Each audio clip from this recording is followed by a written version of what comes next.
What does trust in the cloud really mean beyond passwords, and why we are getting it wrong? Is the first pointer that I would like to understand from you, Ravi. So first, we need to understand that password have and will always be the weakest link.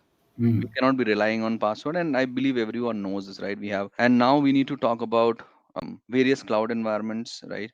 And currently, even in the cloud, we are just relying on username and password primarily, which is definitely one of the gap that I see.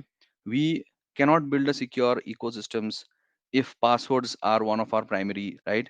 And sometimes I see MFA is optional, and especially I'm talking about like APAC countries where we are still trying to evolve. Identity life cycle is still manual.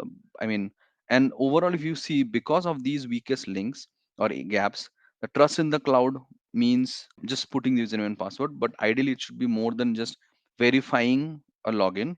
And then we should gradually move towards validating the access, the context, the behavior, right? Using terms or technologies in AI and ML, and then try to evolve as we move. So, I mean, in my view, a truly, I would say, trust definitely means we should know the source, we should know the device, we should know the location, we should know what access they have. If we are evaluating all of this context, and gradually then we should be able to come to a point where we finally say, okay, here is a trusted session or a trusted user, and then go from there. So one, I mean, I have couple of areas where I can talk about where I am is definitely failing. Is the first is definitely on the authentication piece. We are still relying on a fixed authentication, right? Where we log in at 9, you have like maybe a 10-hour of access, and then you log off maybe after 10 hours or after 10 hours, right? That is the first implementation gap.